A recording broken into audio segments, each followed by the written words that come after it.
বানের জলে ডুবছে মানুষ, কিন্তু কেন্দ্রীয় সরকারের তরফে কোনো রকম অর্থ সাহায্য নেই। এছাড়া যেটুকু বলার তা হলো অবশেষে বন্যা পরিস্থিতি দেখতে যাবেন নরেন্দ্র মোদী। বন্যা বিধ্বস্ত সব রাজ্যেই যাওয়ার কথা রয়েছে প্রধানমন্ত্রীর। সাহায্য না আসুক, প্রধানমন্ত্রী তো আসছেন। বানের জলে না ডুবলে দেশের মানুষের এই সৌভাগ্য কি হতো? অবশেষে দেশের বন্যা পরিস্থিতি পরিদর্শনে যাবেন প্রধানমন্ত্রী নরেন্দ্র মোদী। বন্যা বিধ্বস্ত জম্মু কাশ্মীর থেকে পাঞ্জাব সব রাজ্যেই যাবেন মোদী। বন্যার ফলে উদ্ভূত সংকট মোকাবিলায় নড়ে চড়ে বসল কেন্দ্র। সরকারি সূত্রে খবর, উত্তর ভারতের বন্যা কবলিত রাজ্যগুলিতে যাবেন প্রধানমন্ত্রী। পরিস্থিতি খতিয়ে দেখার পর ত্রাণ ও সাহায্যের ঘোষণা করবে কেন্দ্র। খুব শীঘ্রই বিমানের জানালা থেকে প্রধানমন্ত্রী বন্যা বিধ্বস্ত এলাকা দেখছেন এমন ছবি দেখা যাবে। টানা ভারী বর্ষণে বিপর্যস্ত উত্তর ভারতের একাধিক রাজ্য। বিপদসীমার উপর দিয়ে বইছে ভারতের এই অংশের প্রায় সব নদী। বিপদ কয়েক গুণ বাড়িয়েছে বন্যার সঙ্গে ভূমিধস।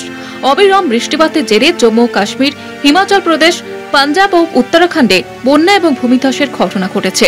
পাঞ্জাব, জম্মু কাশ্মীরে প্রাকৃতিক বিপর্যয় ঘোষণা করার দাবি জানিয়ে আসছেন বিরোধী নেতা রাহুল গান্ধী সহ বিরোধী নেতারা। সবচেয়ে খারাপ পরিস্থিতি পাঞ্জাবে। 23টি জেলার 1900টিরও বেশি গ্রাম প্লাবিত। নষ্ট হয়ে গিয়েছে 1.71 লক্ষ হেক্টর জমির ফসল। বন্যার কারণে 43 জনের মৃত্যু হয়েছে। ভারী বৃষ্টির কারণে ব্যাপক ক্ষতি জম্মু কাশ্মীরেও। জম্মু শ্রীনগর ন্যাশনাল হাইওয়ে সহ বেশ কয়েকটি গুরুত্বপূর্ণ সড়ক বন্ধ রয়েছে। খারাপ অবস্থা উত্তরাখণ্ড ও হিমাচলেরও। হিমাচলে 95টি হরপাবান, 45টি মেঘফেটে বৃষ্টি এবং 132টি বড় ধরনের ভূমিধসের ঘটনায় মৃত্যু হয়েছে 355 জনের। রাজ্যের মোট আনুমানিক ক্ষয়ক্ষতির পরিমাণ 3787 কোটি টাকায় পৌঁছেছে বলে দাবি প্রশাসনের। ভয়াবহ অবস্থা উত্তরাখণ্ডেরও।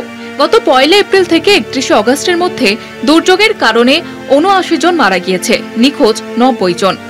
সরকারি তরফে কেন্দ্রের কাছে 5702 কোটি টাকার বিশেষ সহায়তা দাবি করা হয়েছে।